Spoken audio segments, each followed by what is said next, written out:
दोस्तों, मेरे चैनल को जरूर सब्सक्राइब करें। आपका बहुत बहुत धन्यवाद। माँ, मुझे बहुत भूख लगी है। खाने में क्या बना रही हो? बैठ जा बिटिया, मैं अभी तुझे कुछ खाने को देती हूँ। मोनी के बाद पुष्पा की बाकी की चारों बेटियां अनु, सोनी, गुड़िया, कोमल प्लेट लेकर बैठकर भूख भरी आंखों से चूल्हे की ओर झांकने लगती हैं। तभी पुष्पा उन पांचों को रोटी में नमक घिसकर खाने को देती है। तभी कोमल मुंह बनाकर कहती है, ये क्या माँ, आज फिर से तुम हमें नमक रोटी खिला रही हो? मुझे ये नहीं खाना। हमारे लिए केक बना दो ना, बड़ा मन कर रहा है खाने को। आपको याद है माँ, बाबूजी हमारे लिए हर कुछ दिन पर केक लेकर आते थे। ये सुनकर गरीब पुष्पा की आंखें छलछला जाती हैं और वो भर्राए मन से बोलती है, जो है वही खा लो मेरी बच्चियों, क्योंकि अब इस दुनिया में तुम्हारे बाबूजी नहीं है। अपनी गरीब माँ को रोता देखकर पुष्पा की पांचों बेटियां भी रो पड़ती हैं। माँ, मत लो ना। गुलिया दीदी, राधा दीदी, माँ क्यों रो रही है? तुम मत रो ना, मुझे केक नहीं खाना माँ। इसके बाद पुष्पा अपनी पांचों बेटियों को नमक रोटी खिलाकर सुला देती है। पर अपनी बेटियों के सो जाने के बाद वो गरीब माँ आंखों से आंसू बहते हुए बीती जिंदगी को याद करने लगती है, जब उसका परिवार एक खुशहाल परिवार हुआ करता था। माँ, बाबूजी केक लेकर कब आएंगे? बाबूजी आते ही होंगे राधा, बस थोड़ी देर और। आते नहीं होंगे बाबूजी, आ गए। वो भी अपनी प्यारी बिटिया रानी के लिए उसके मनपसंद का चॉकलेट केक लेकर। चलो राधा दीदी, अब आप जल्दी से केक काटो, फिर हम सभी मिलकर भरपेट केक खाएंगे।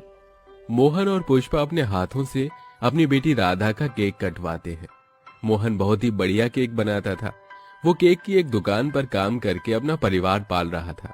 फिर एक दिन, जी क्या बात है, पिछले 2 दिनों से आप इतनी देर से आ रहे हैं।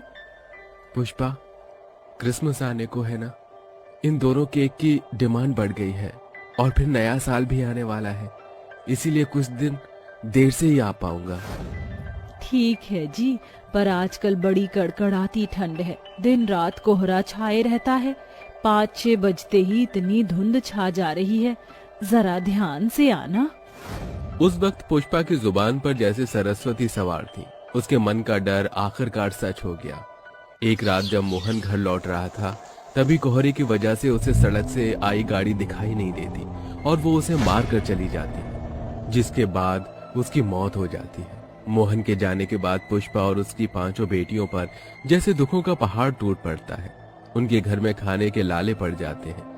तब से पुष्पा गांव के खेतों में बनिहारी करके अपनी बच्चियों को पाल रही थी। जी आप मुझे और हमारी बच्चियों को इस तरह से छोड़कर क्यों चले गए?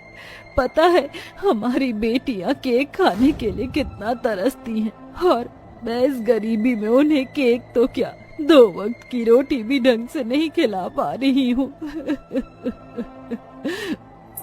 रोज की तरह पुष्पा उस कड़कड़ाती ठंड में भी सुबह के 5 बजते ही बिछौना छोड़कर घर द्वार बाहर आने लगती है।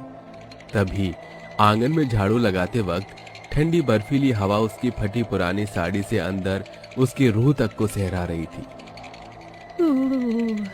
आज तो बड़ी ठंड है, ये बर्फीली हवा तो तीर की तरह हड्डियों में चुभ रही है। तभी अचानक पुष्पा की झोपड़ी का दरवाजा हवा से टूटकर गिर जाता है और बर्फीली हवा सीधे अंदर जमीन पर सो रही उसकी बच्चियों को कपाने लगती है। अरे ये दरवाजा कैसे टूट गया? अब तो और ठंड लग रही है, स्वेटर भी नहीं है। अपनी मासूम बच्चियों को इस तरह ठंड में ठिठुरता देखकर पुष्पा का दिल निकल आता है। तभी वो देखती है कि उसके पड़ोसी अनाज की बोरियों को जलाकर आग ताप रहे होते हैं। ऐसे में पुष्पा उनसे कुछ बोरियां मांग लेती है और अपनी बच्चियों को उड़ा देती है। अरे वाह माँ, ये तो बड़ा गर्म करता है, इसमें जरा भी ठंड नहीं लग रही। क्या ये स्वेटर है?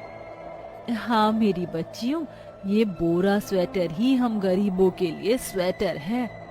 बेचारी अपनी बच्चियों की फिक्र में भरी वो गरीब माँ खुद एक फटी पुरानी झीनी साड़ी में कांपते ठिठुरते खेत में आती है, जहाँ खेत का मालिक जमुना दास उसे बहुत झाड़ता है। अरे क्यों रे पुष्पा, अब आई है तू, पूरे खेत की फसल की रोपाई बाकी है। चल काम कर, वरना आज तुझे आधे दिन के भी पैसे नहीं दूंगा। जी जमुना दास जी। इन्हीं दुखों के बीच उस गरीब माँ और उसकी बच्चियों की ठंड गुजर रही होती है। देखते ही देखते नया साल भी आ जाता है। सड़क से लेकर पूरा बाजार भी नए साल के लिए सज धज कर तैयार हो जाता है। उस दिन सबसे ज्यादा भीड़ केक की दुकानों पर लगी होती है। मेरी बच्चियों को भी केक खाने का कितना मन है, जाकर दाम पूछ कर देखती हूँ। पुष्पा दुकान पर आकर पूछती है, अरे भैया, वो वाला केक कितने का दिया? तभी दुकानदार पुष्पा की गरीब हालत को देखकर उसे झाड़ कर कहता है, अरे ओ दो कौड़ी की भिखारिन, चल चल आगे बढ़ यहाँ, तुझे कोई भीख नहीं मिलेगी यहाँ पर। भाई साहब, मैं भिखारिन नहीं, पैसे हैं मेरे पास, मुझे वो वाला केक चाहिए अपनी बेटियों के लिए। पुष्पा के हाथों में 50 रुपए देखकर दुकानदार सरेआम अमीरों के बीच उसकी बड़ी बेइज्जती करता है। अरे दो कौड़ी की गरीब औकात देखी है तूने अपनी? हाँ, जानती भी है ये केक कितने का है? पूरे 2500 का है। हैं? ये केक 2500 का है और तू 50 रुपए लेकर आई है। अरे इसमें तो मैं तुझे एक पेस्ट्री भी ना दूं। चल भाग यहाँ से।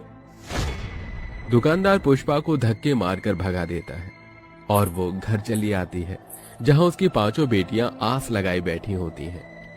माँ, कल तो नया साल है, सभी के माँ बाबूजी ने उन्हें कुछ न कुछ दिलाया है, आप हमें क्या दिलाओगे?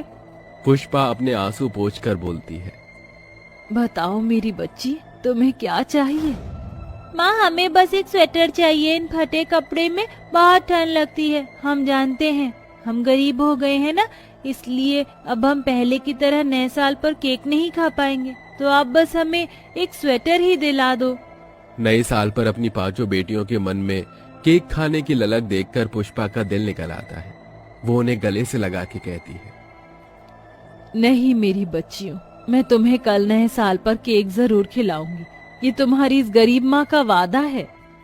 अगले दिन नया साल आ जाता है। पुष्पा ऊपर वाले से प्रार्थना करके काम पर जाती है, मगर उस दिन खेत का मालिक भी नहीं आता। हे भगवान, आज तो मालिक भी नहीं है। सोचा था कि उनसे थोड़े पैसे लेकर अपनी बच्चियों के लिए केक बना दूंगी। अब मैं अपनी बच्चियों को दिया वादा कैसे पूरा करूंगी? तभी उस गरीब माँ को उस गेहूं के खेत में थोड़ा बहुत सरसों, पालक, बथुआ उगा हुआ दिखाई देता है, जिसे वो तोड़कर अपने आंचल में रख लेती है। तभी उसे सब्जियों के खेत में कुछ गाजर के टुकड़े भी गिरे पड़े दिखते हैं, जिसे वो उठाकर अपनी झोली में रख लेती है और घर आती है। अपनी बच्चियों के लिए मैं केक बनाऊंगी, सिर्फ इससे बात नहीं बनेगी।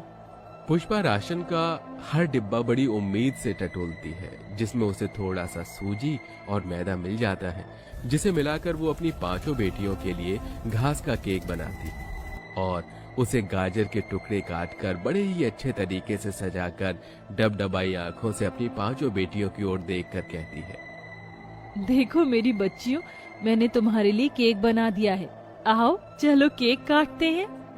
पुष्पा अपनी 5 बेटियों के साथ वो केक काटती है और सबको खिलाती है। वो साग का केक पुष्पा की 5 बेटियों को बड़ा पसंद आता है। माँ, ये साग वाला केक तो बड़ा ही स्वादिष्ट है, बिल्कुल वैसा जैसा बाबूजी बनाते थे। हाँ माँ, ये केक बहुत ही अच्छा है। क्या सच में मेरी बच्चियों, तुम 5 को ये केक पसंद आया?